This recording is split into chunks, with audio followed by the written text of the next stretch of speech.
13-yanvar kuni O'zbekiston Respublikasi Prezidenti Qurolli Kuchlar Oliy bosh qo'mondoni Shavkat Mirziyoyev raisligida Xavfsizlik kengashining kengaytirilgan yig'ilishi bo'lib o'tdi. Davlatimiz rahbari nutqining muhim va asosiy jihatlari tez o'zgaruvchan mintaqaviy va global vaziyatni hisobga olgan holda mamlakatning harbiy xavfsizligi va mudofaasini yanada mustahkamlash, xavf-xatar va tahdidlarning oldini olishga qaratilgan tizimli va proaktiv yondashuvga o'tish, qurolli kuchlarning modernizatsiyasi, texnologik jihozlanganlik va boshqaruv samaradorligini oshirish, sun'iy intellekt texnologiyalarini joriy etish, kiber mutaxassislarning yangi avlodini tayyorlash uchun sharoitlar yaratish kabi qator ustuvorlik kasb etayotgan dolzarb masalalar shular jumlasidan. Vatanni himoya qilish nafaqat harbiy xizmatchilarning, balki millati, tili va dinidan qat'iy nazar har bir O'zbekiston fuqarosining muqaddas burchidir. O'zbekiston Respublikasi Qurolli Kuchlari tashkil etilganligining 34 yilligi va Vatan himoyachilari kuni munosabati bilan O'zbekiston Respublikasi Prezidenti Qurolli Kuchlar Oliy bosh qo'mondoni vatanimizning chin qalqonlariga tabrik yo'lladilar. O'zbekiston Respublikasi Prezidenti Qurolli Kuchlar Oliy bosh qo'mondoni Chirchiq shahridagi texnoparkka tashrif buyurib, mudofaa sanoati korxonalari faoliyati bilan tanishdi. Shuningdek, tashrifdan Toshkent viloyatidagi maxsus operatsiyalar kuchlari poligoni ham o'rin oldi. Oliy bosh qo'mondon u yerdagi harbiy mashqlarni ham kuzatdi. U Chirchiq aviatsiya ta'mirlash zavodi faoliyati bilan ham tanishdi. Tugayotgan haftada Prezident Shavkat Mirziyoyev energiya samaradorligini oshirish hamda elektr energiyasi ta'minotida bozor mexanizmlarini joriy etish yuzasidan taqdimot bilan tanishdi. Prezidentimiz ko'p kvartirali uy-joy fondini boshqarish tizimini takomillashtirish va alohida sifatli xizmat ko'rsatishni ta'minlashga qaratilgan takliflar taqdimotini ko'rib chiqdi. Shuningdek, Prezident Shavkat Mirziyoyevga turizm, transport va ijtimoiy infratuzilmani rivojlantirishga qaratilgan qurilish loyihalari taqdimot qilindi.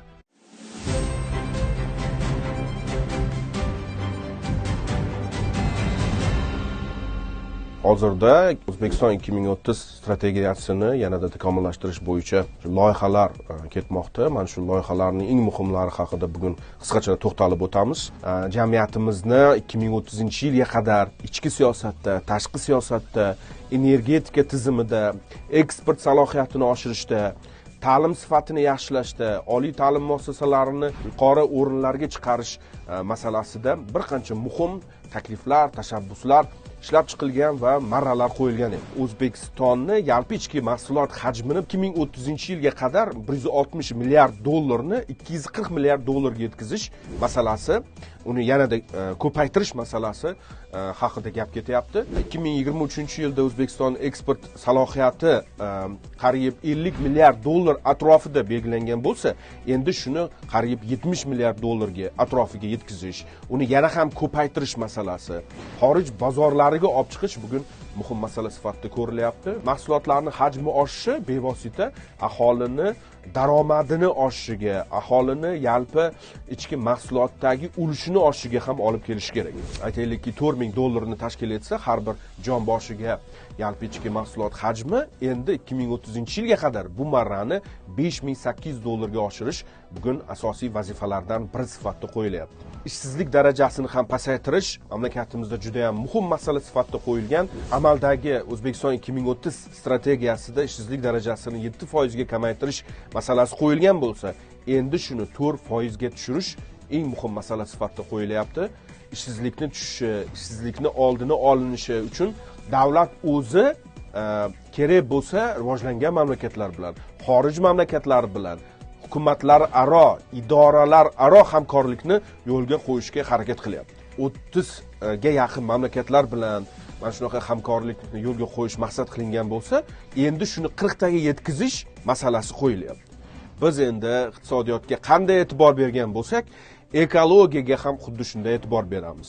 Yashil hududlarni ko'paytirish, nafaqat shahar hududlarida, balkim o'sha respublikamizni barcha hududlari bo'ylab yashil makon loyihasini yanada jadallashtirish, urug'larni o'sha hajmini oshirish, suvsizlikka chidamli bo'lgan o'sha o'simliklarni, urug'larini ko'paytirish masalasi ham mana O'zbekiston 2030 strategiyasida mana shularni hajmini oshirish masalasiga ham alohida e'tibor berilyapti.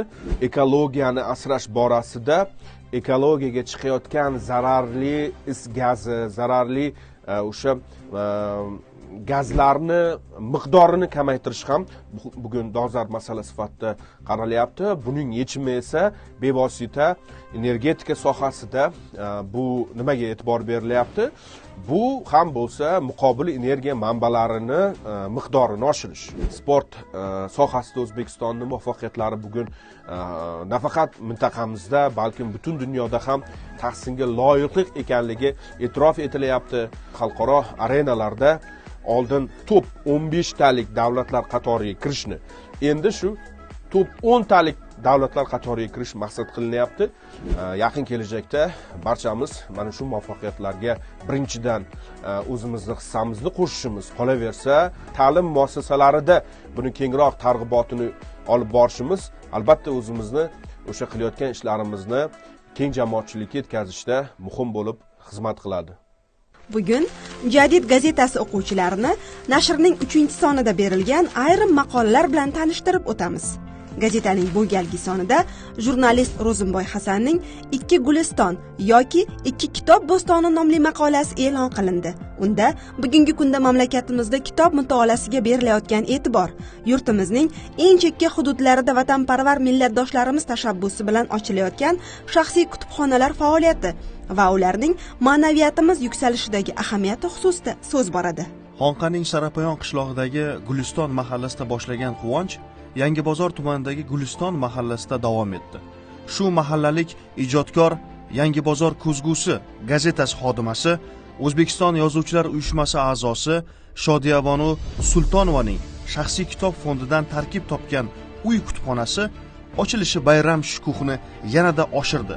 Viloyatning eng chekka qishloqlaridan birida tashkil qilingan mazkur kutubxonadan mingdan ortiq o'zbek va jahon adabiyoti namunalari o'rin olgan. Ilm aziz qilgan zot.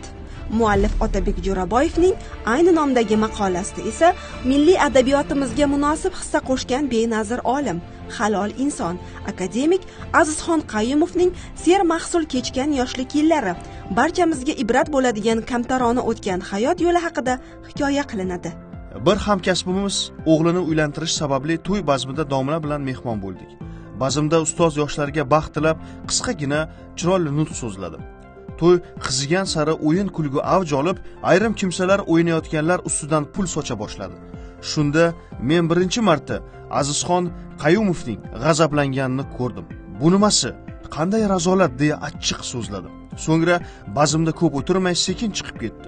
Azizxon ustoz odamiylik va madaniyatga mos kelmagan har qanday illatga nafrat bilan qarardi. O'zi halol yashagani uchun boshqalarni ham shunday yashaydi degan yuksak fikrdagi inson edi. Nashrdan o'rin olgan shu va boshqa maqolalarning to'liq matnini gazetaning rasmiy sahifalaridan o'qishingiz mumkin. Demak, sanoqli daqiqalardan so'ng Oliy Majlis Qonunchilik palatasining navbatdagi yalpi majlisi o'z ishini boshlaydi. Biz esa jarayonlarni kuzatamiz. Assalomu alaykum, hurmatli deputatlar, hurmatli majlisimiz ishtirokchilari. Ayni daqiqalarda Oliy Majlis Qonunchilik palatasi o'z faoliyatini davom ettirmoqda va unda ko'rilgan ilk masalani strategik qadam deya e'tirof etishdi. Va u Samarqand viloyatining Samarqand tumanlarini tugatish, Oqdaryo, Pastdarg'om, Toyloq tumanlari va Samarqand shahri chegaralarini o'zgartirish to'g'risidagi qonun loyihasi ko'rib chiqilmoqda. Xalq vakillarining fikricha, chegaralar o'zgartirilishi hisobiga Samarqand shahrining hududi 11.8 ming gektardan 28.9 ming gektarga kengayib, yangi loyihalar uchun imkoniyatlar yaratilmoqda. Yuqoridagilardan kelib chiqib, mazkur masala yuzasidan qaror loyihasi deputatlar tomonidan qabul qilindi. Shu o'rinda e'tirof etish joiz, navbatdagi yalpi majlisda 5 dan ortiq strategik ahamiyatga ega bo'lgan qonun loyihalari ko'rib chiqilmoqda va ayni daqiqalarda gal zargarlik buyumlari haqidagi masalaga keldi. Deputatlar yarim tayyor zargarlik buyumlarini O'zbekiston Respublikasi bojxona hududidan tashqariga olib chiqish tartibini takomillashtirishga qaratilgan qonun loyihasini birinchi o'qishda muhokama qildilar. Ushbu qonun loyihasi qimmatbaho metallar va qimmatbaho toshlar, ulardan yasalgan zargarlik hamda boshqa buyumlarning noqonuniy aylanmasini kamaytirishga qaratilgan. Qonun loyihasi deputatlar tomonidan birinchi o'qishda qabul qilindi.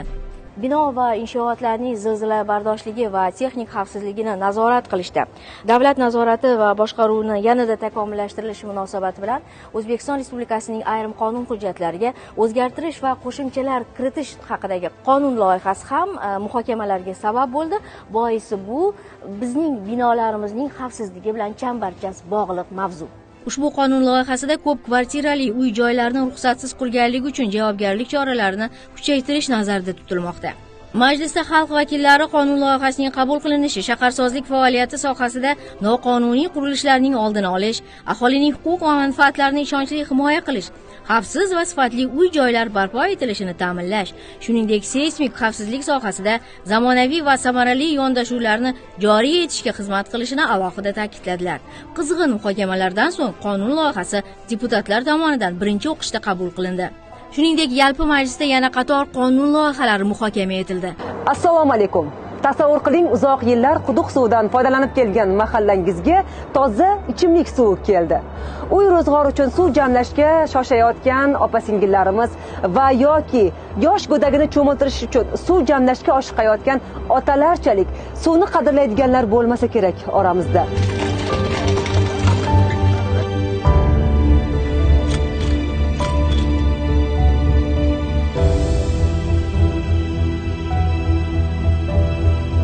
Bu misollar to'qima emas, hammasi hayotiy. Ha, sizu biz yashab turgan jamiyatdagi bir muammo edi. Ammo 2025-yilda ana shunday turdagi 188 ta mahallada yashayotgan 715 ming aholining quvonchini so'zlarda ta'riflash mushkul. Ularning xonadonlariga toza ichimlik suvi keldi. Yana 2 million 300 ming odamning suv ta'minoti yaxshilandi. Davlatimiz rahbari, Oliy Majlis hamda ko'p millatli xalqimizga yo'llagan murojaatnomalarida ana shunday juda ta'sirli faktlar hamda raqamlarni bo'lishdilar. Bu shunchaki qog'ozdagi raqamlar emas, balki chinakam hayotiy o'zgarishlardir. Eng qizig'i, bu o'zgarishlarning asosiy nuqtasi mahallalar bo'ldi. Yana eshitgan bo'lsangiz kerak, 867 ta og'ir deb yuritiladigan mahallalarga birinchi bor tomorqalarni sug'orish uchun suv yetib bordi. Bu nimani anglatadi? Demak, kimdir endi bir tup pomidorini, bir tup anorini suv qidirib qiynalmasdan parvarish qiladi. Kimdir esa bog'ida o'sib chiqqan bodringini bozorga chiqarib, ro'zg'origa daromad qiladi.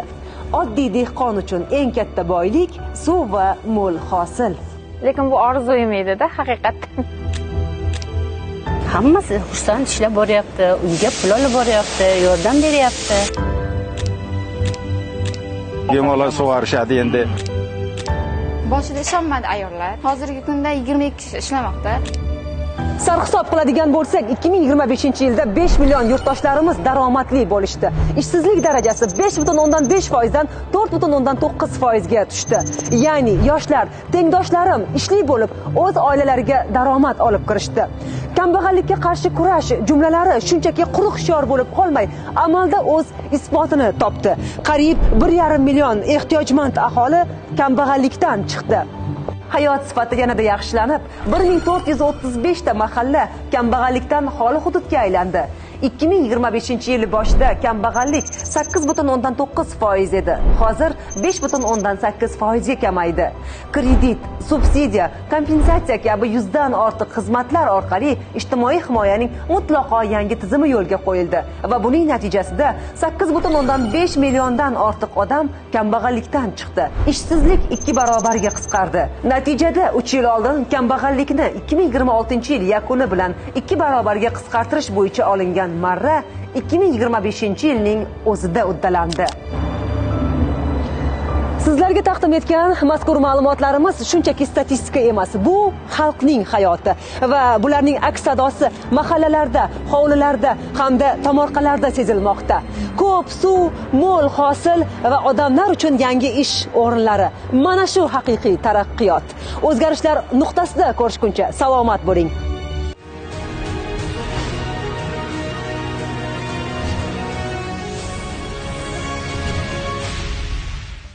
Hafta davomida qabul qilingan qonunchilikdagi yangiliklar bilan tanishing. Studiyada Surayyo Ablakulova. Assalomu alaykum. O'zbekiston Respublikasining Suv kodeksini tasdiqlash to'g'risidagi qonun bilan Suv kodeksi tasdiqlandi.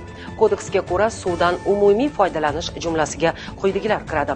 O'zining ichimlik va xo'jalik maishiy ehtiyojlari uchun suv olish, cho'milish, chorva mollarini sug'orish, sport va havaskorlik yo'li bilan baliq ovlash. Suvdan umumiy foydalanish ruxsatsiz va cheklovlarsiz amalga oshiriladi. Suvdan maxsus foydalanish kodeksda belgilangan hollarda ruxsatnoma asosida amalga oshiriladi. Kodeksga ko'ra baliq xo'jaligi, sanoat, energetika va xo'jalik maishiy ehtiyojlar uchun suv olish tartibi yuridik shaxslar tomonidan buzilganda ularga nisbatan jarima tarzidagi moliyaviy sanksiyalar qo'llaniladi. O'zbekiston Respublikasining ayrim qonun hujjatlariga parlamentdagi muxolifatning kafolatlangan huquqlarini kengaytirishga qaratilgan o'zgartirish va qo'shimchalar kiritish to'g'risidagi qonun bilan o'zini parlamentdagi muxolifat deb e'lon qilgan siyosiy partiya fraksiyasi quyidagi huquqlarga ega bo'lishi ko'zda tutildi. O'z vakillari Qonunchilik palatasining 1 nafar qo'mita raisi va 2 nafar qo'mita raisi o'rinbosari lavozimlarini kafolatli egallashi, qonun loyihasi ikkinchi o'qishda ko'rib chiqilguniga qadar ham o'sha masalaga doir qonun loyihasi yoki uning tarkibiy qismining muqobil tahririni kiritish, har chorakda hukumat soati va parlament so'rovi doirasida masala kiritish. Davlat organlari va tashkilotlarda ijro intizomini yanada mustahkamlashning qo'shimcha chora-tadbirlari to'g'risidagi Prezident farmoniga ko'ra davlat organlari va tashkilotlari hamda boshqa tashkilotlarda ijro intizomini tashkil etishning asosiy yo'nalishlari etib quyidagilar belgilandi. Qonunlar O'zbekiston Respublikasi Prezidentining farmon, qaror, farmoyish va topshiriqlari ijrosini nazorat qilishning samarali mexanizmlarini joriy qilish, ijro intizomini nazorat qilish jarayonlariga sun'iy intellekt texnologiyalarini joriy qilish. Farmon bilan 2025-yil 1-sentyabrdan boshlab davlat organlari va tashkilotlarda ijro intizomiga mas'ul tarkibiy bo'linmalar alohida tuzilma sifatida bevosita birinchi rahbarlar bo'ysunuviga o'tkaziladi. Davlat organlari va tashkilotlarning ijro intizomiga mas'ul tuzilmasi xodimlarining Hisob palatasi, Vazirlar Mahkamasi hamda Adliya vazirligida reja jadval asosida har 3 yilda bir marotaba malakasini oshirish amaliyoti yo'lga qo'yiladi. O'zbekiston xalq artisti Botir Zokirov xotirasini abadiylashtirish, uning ijodiy merosini chuqur o'rganish va jahon miqyosida targ'ib qilish chora-tadbirlari to'g'risidagi Prezident qaroriga ko'ra Toshkent shahrida Botir Zokirov memorial muzeyi tashkil etiladi hamda Botir Zokirov nomidagi davlat stipendiyasi ta'sis etiladi. 2026-yildan har 2 yilda bir marta estrada san'ati bo'yicha Botir Zokirov nomidagi xalqaro ko'rik tanlovi o'tkazib boriladi. Shuningdek, Botir Zokirovning hayoti va ijodiga bag'ishlangan badiiy film yaratiladi. Milliy va jahon musiqa san'ati yutuqlarini xalqimiz orasida keng targ'ib qilishga oid qo'shimcha chora-tadbirlar to'g'risidagi Prezident qaroriga ko'ra O'zbekiston Davlat filarmoniyasi Farg'ona viloyati bo'linmasi tarkibida quyidagilar tashkil etiladi. Farg'ona milliy cholg'ular orkestri, Farg'ona simfonik orkestri. Shuningdek, reja bo'yicha Farg'ona shahridagi Eco City majmuasi hududidagi amfiteatrda hamda mahalliy aholi va sayyohlar ko'p tashrif buyuradigan boshqa joylarda simfonik orkestr va milliy cholg'ular orkestrining konsert dasturlari tashkil etib boriladi. Qonunchilikdagi shu va boshqa xabarlar bilan Adliya vazirligining huquqiy axborot Telegram kanali orqali tanishishingiz mumkin. Xayr, salomat bo'ling.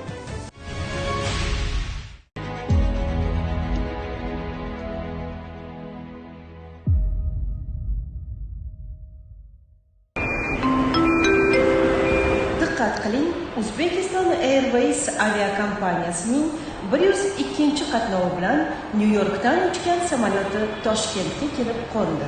Men yangi ishga qabul qilingan vaqtimda menga ustozlarim bizni tizimda erkak va ayol farqi yo'q, hammamiz bir ofitsermiz deyishgan edi. Shu savolga men javobni aynan yangi O'zbekistonimizda, yangi boshxonamizda topdim va his qildim. Ya'ni hurmatli prezidentimizning tashabbuslariga ko'ra 2022-yil Davlat bojxona qo'mitasi raisi tomonidan 10 dan ortiq ayol bojxona xodimlarini boshliq lavozimiga tayyorlash ishlari olib borildi. Boshqarma postlarida ayollarga sharoitlar yaratildi. Biz ayollarda vatanparvarlik hissi yanada oshishiga va o'z vazifamizga ko'tarinki kayfiyat va shijoat bilan yondoshishga sabab bo'lmoqda. Nyu-York Toshkent yo'nalishi bo'yicha uchib kelgan fuqarolarni boshqarma ko'rigidan o'tkazamiz. Bir kunda qancha yo'lovchilar keladi? Bir kunda 60 ta 55-60 ta reys bo'ladi. Har xil davlatlardan. Eng so'nggi rusumdagi? Eng so'nggi rusumdagi apparatlar. Bugun tug'ilgan kuningiz bilan 14-yanvar bitta kelib qolibdi. Ya'ni Vatan himoyachilari kuni. 2 karra baxt, 2 karra quvonch siz uchun. Tabriklaymiz. Salomat bo'ling, ishlaringizga rivoj tilaymiz. Qanaqa qilib bojxona tizimiga kelib qolgansiz o'zi? Men bojxona tizimiga kelishimni tarixi juda uzun. Biz o'zi shifokorlar oilasi, bizning oilamiz, bizning bir qo'shnimiz bo'lardilar. Qo'shnim ayol ichki ishlarda xizmat qilardilar. Havasi mana shu bojxona tizimiga yetaklab keldi. 26 yil bo'ldi xizmat qilayotganimga. 2 nafar farzandim bor. Farzandlarim hammasi meditsina yo'lini tanlashdi. Ish faoliyatimda bolalarni tarbiyalashga, shu ishda ishlab ketishda, xizmat davomida menga xuddi turmush o'rtog'im juda ko'p yordam berganlar. Bolalarning tarbiyasida meni ishimni mas'uliyatligini tushunib, juda qo'llab-quvvatlaganlar. Bojxona bu O'zbekiston darajasi hisoblanadi. Pasport nazoratidan o'tib bo'lishgandan keyin bagajlarni olib bizdan o'tishadi. Xizmatimiz davomida biz o'zi psixolog bo'lib ketganmiz. Shu odam o'zini tutishidan, gap so'zidan, harakatlaridan kelib chiqib, so'roq-javob qilib, tekshiruv jarayonini amalga oshiramiz. Zamonaviy bojxonachi qanaqa talablarga javob berishi kerak? Zamonaviy bojxonachimi? Eng birinchi bilimli bo'lish kerak, xush muomalali, bilimli, o'z kasbiga sadoqatli, o'z kasbini juda ham yaxshi ko'rish kerak bojxona tizimida. Qiyinchilikka uchragan paytingizda bor edi, tashlab ketaman degan paytlaringiz bo'lganmi? Shunaqa vaqtlarim bo'lgan. Endi ayol kishi anaqa qilib, har doim meniga turmush o'rtog'im dalda berib, oilam podдержка qilib, shu tizimda shuncha yil xizmat qilib kelganman. Ustozingiz bergan eng zo'r o'git nima deb o'ylaysiz? Kasbni sevish kerak. Sadoqat bilan xizmat qilish kerak. Bu nafaqat kasbga, bu sadoqat O'zbekiston Respublikasiga, prezidentimizga, mana shunchalik ayollarga ishonch bildirib, ayollarni qo'llab-quvvatlab, ayollarga nisbatan juda ham e'tiborlar katta. Siz o'zi qanaqasiz hayotda? Men hayotda oddiy ayolman, ayol kishiman. Oddiy ona, oddiy qaynona, oddiy ayol kishiman. Mana bizning ishimizda shu mas'uliyat, talabchanlikni, muomala madaniyat. Chunki kirib kelayotgan har bir fuqaro bilan chiroyli gaplashib, bizning muomalamizdan chet el fuqarolari, har xil fuqarolar kelishadi, O'zbekistonga baho berishadi. Biz O'zbekiston darvozasini ochuvchi birinchi bizamiz. Rahmat. Rahmat, siz ham bayram bilan tabriklayman. Sog' bo'ling, omadingiz bersin. Aeroportimiz ancha lekin islohotlar bo'ldi aeroportda. Aeroportda juda katta islohotlar bo'lyapti. Yangi aeroportlar qurildi. Humo aeroporti. Bu ham chiroyli bo'ldi. Bu ham chiroyli, bu ham rekonstruksiyalar bo'ldi. Zallar qo'shildi. Kengaytirildi ancha. Turizm hozir rivojlandi. Turistlar juda kelishi ko'p. Qaysi postlarda, qaysi viloyatlarda ishlagan taqdirimda o'z kurslarida birinchi bo'lib ishni sadoqat bilan xizmat qilinglar, kasbinglarni sevinglar va ishga bayramdek kelgandek kelinglar deyman. Oddiy o'zi aytaman-da, hozir kelayotgan yoshlarga ham mana ish oddiy emas, bayram kelayotgandek yaxshi nastroyeniyada kelsangiz, kun davomida o'sha yaxshi kayfiyatda kelsangiz, o'sha kayfiyatingiz ishingizga ham ta'sir qiladi, baribir. Kayfiyat ishga ta'sir qiladi. Baribir kasbni juda ham sevish kerak. Biz harakat qilamiz. Ular har xil anaqada kelishadi-ku mana. Kayfiyatda kelishganda sal tinchlantirib, misol uchun bagajida har xil narsalar bo'ladi. Tilla taqinchoq, zargarlik, bu shu zargarlik buyumlari, dori vositalari bo'lishi mumkin. O'shalarni ochish jarayonida ularni sal o'ziga keltirib, tinchlantirib, chiroyli muomalamiz bilan gapirib, sekin anaqa qilib oshiramizda narsalarini. Qo'pol muomalaga bo'lmaslikka. O'zimizning yurtimizdan qo'ymasin deyishadi. O'zimizni yurtimiz jannat makon, hech narsaga almashmaymiz. O'zbekiston jannat deyishadi. Chunki ular xorijdan sog'inib O'zbekiston sog'inib kelishadi. Haqiqatdan ham. Qanaqa bo'lasiz shunaqa paytda, shunaqa deysiz? Juda menda g'ururlanib ketaman shu gap bilan.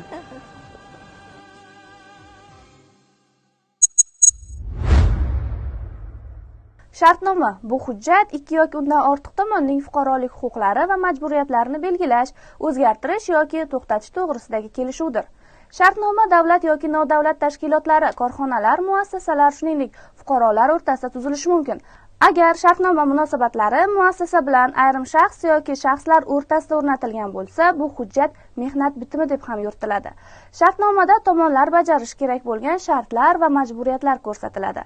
Shartnomalar tuziladigan mazmuniga qarab xilma-xil ko'rinishga ega bo'ladi. Har qanday shartnoma o'z mazmun va shakliga ko'ra qonunga muvofiq bo'lishi kerak. Shartnomalar og'zaki va yozma hamda notarial idoralar tomonidan tasdiqlangan usulda ham bo'lishi mumkin. Keling, hozir tashkilotlarda keng qo'llaniladigan oddiy shartnomalarning zaruriy qismlarini ko'rib chiqamiz.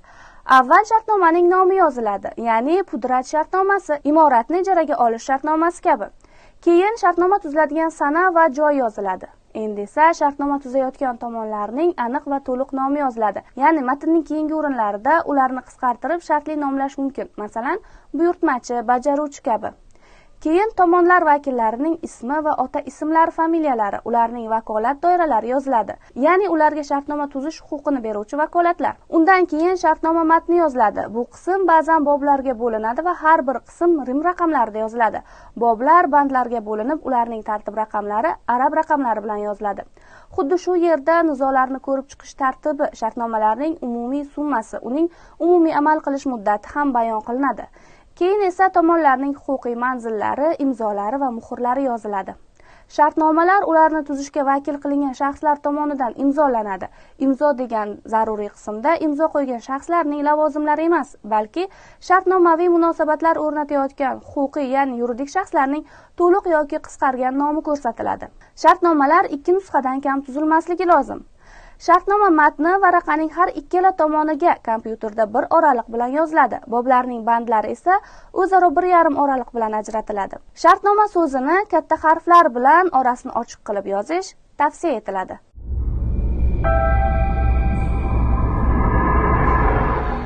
Insonning stress, bosim va qiyinchiliklarga qaramay moslasha olishi, ruhiy muvozanatini saqlab qolish qobiliyati psixologik chidamlilik deyiladi.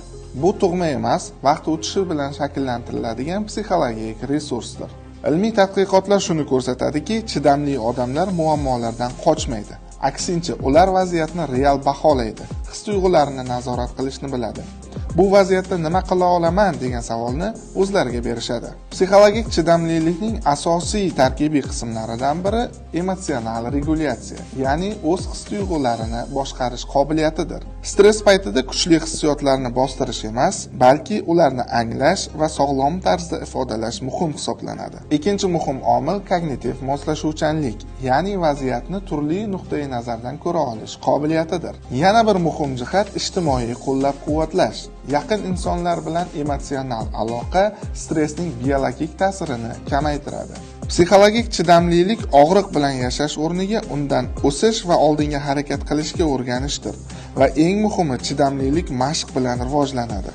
Agar ongli yondashilsa, chidamlilik ichki kuchni mustahkamlovchi tajribaga aylanishi mumkin. Assalomu alaykum. 2026-yilda bilasizmi sahifasida ko'rishib turganimdan xursandman. Bilasizmi? 2025-yil kun va haftalari 1941-yil bilan bir xil, ya'ni yanvarning boshlanishi va hafta kunlari aynan o'sha kunlarga to'g'ri keladi. O'tgan yil asalining o'ziga xos xususiyatlari va uning insoniyat tarixidagi o'rni haqida ko'plab yangi faktlar va tadqiqotlar olib borildi. 2025-yilda yanada rivojlangan sun'iy intellekt, keng tarqalgan virtual reallik va kengaytirilgan reallik texnologiyalari haqida yangi faktlar paydo bo'ldi. O'tgan yil koinotga sayohat yanada arzonroq va keng tarqalgan bo'ldi. Bu esa odamlarning koinot haqidagi tasavvurlarini kengaytiradi. Nihoyasiga yetgan yilda iqlim o'zgarishiga qarshi kurash doirasida ko'plab innovatsion yechimlar topildi va atrof muhitni muhofaza qilish bo'yicha yangi tashabbuslar boshlandi. E'tirof etish kerak, bular 2025-yilda yuz bergan va hali ham ko'plab odamlar uchun qiziqarli bo'lib qolayotgan faktlarning ba'zilari xolos. Endi esa moziyga sayohat qilamiz. Bilasizmi? 10-asrda yashab ijod qilgan eronlik alloma Abdul Qosim Ismoil kitoblarini hech kimga ishonmagan. Shu sababli 117 ming jildlik kitobni qayerga borsa o'zi bilan olib yurgan. Buning uchun 400 ta tuyadan foydalangan. Bilasizmi? Shveysariyalik bir kishi kimoshdi savdosida juda qimmat narxga Napoleon Bonapartning shaxmatini sotib oldi. Bir kuni u shaxmat donalaridan birining buralib ochilishini sezib qoldi. Dona ichidan qochish rejasi yozilgan maktub chiqadi. Ma'lum bo'lishicha, 1816-yili imperator do'stlaridan biri Napoleon jazo muddatini o'tayotgan muqaddas Yelena oroliga shaxmat yuboradi. Afsuski, Bonapart shaxmat donasidagi sirni fahmlamay, qochish rejasini bila olmay qolgan. Bilasizmi? Ilk pochta qutilari 400 yil muqaddam Florensiyada paydo bo'lgan. Ularni cherkovlar darvozasiga ilib qo'yishardi. Ular iblis bilan aloqada bo'lgan olimlar, turli dunyoviy qarashlarni targ'ib qiluvchi faylasuflar, siyosatchilar ustidan anonim chaqiruvlarni yig'ish uchun xizmat qilardi. Bilasizmi? Silindr shlyapasining ixtirochisi, shlyapa sotuvchisi Jon Gerrington hisoblanadi. Uning o'ylab topgan narsasi odamlarga nechog'lik yoqmaganini 1797-yilda chiqqan maqoladan bilib olish mumkin edi. Shuningdek, uni katta miqdorda jarimaga tortishadi. Ana shunaqa gaplar. Ixtirolarni doim ham ijobiy qarshi olishmagan. Bilasizmi? Insonga qon quyish amaliyoti bo'yicha ilk operatsiya 1667-yilda Jean Baptiste tomonidan amalga oshirilgan. U bir yigitga qo'yning qonini quygan. Sizlar bilan joriy yilning hafta so'ngigacha xayrlashaman, omon bo'lasiz. Yer yuzida shunday joylar borki, ularni ko'rgan odam bir zum jim bo'lib qoladi. Chunki bu manzillarni inson emas, vaqt yaratgan. Assalomu alaykum. Bugun sayohat orqali Chilidagi Marble Coast tabiatning eng sirli san'at asari tomon sayohat qilamiz. Bu marmar devorlar ming yillar davomida suv bilan gaplashgan, har bir to'lqinda sayqallangan, har bir harakatdan shakl olgan. Natijada bugun ko'rinib turgan ajabtovur, hayratga soluvchi devorlar paydo bo'lgan. Marble Coast General Carrer ko'lining o'rtasida joylashgan. Ko'l suvi muzliklardan kelgani uchun ranglari oddiy emas, ochmoviy, ko'k, ba'zan oq va kulrang tuslarda. Shu ranglar marmar devorlariga aks etib, Goani tirik san'at asariga aylantiradi. Bu joyning eng noodatiy tomoni, har safar u boshqacha ko'rinadi. Quyosh nuri, suv sathi yoki ob-havo o'zgargan vaqtlarda ranglar ham o'zgaradi. Marble Coastga quruqlikdan yo'l yo'q. Ushbu sirli manzilga faqat suv orqali yetib borish mumkin. Santiago shahridan samolyot bilan Balmesada aeroportiga uchiladi. Keyin avtomobil yoki transfer orqali Puerto Rio Tranquilo shahriga kelinadi va shundan keyin kichik qayiqlar orqali Goaga kiriladi. Shu sabab u yanada sirli, faqat jim va sokin makon bo'lib tuyuladi. Marble Coast nafaqat joy, balki hissiyot, vaqt va ranglarning uyg'unligidir. Har bir kadr, har bir burilish o'ziga xos hikoya. Bu Goa tabiatning sabrini, kuchini va go'zalligini his qilish uchun yaratilgan. Har safar yangi ranglar, yangi shakllar va eng asosiysi, har safar yangi mo'jiza va yangi hissiyot ola olasiz. Siyosiy ma'rifat soatining video kontentlarini Telegram sahifasiga ulangan holda doimiy kuzatib boring.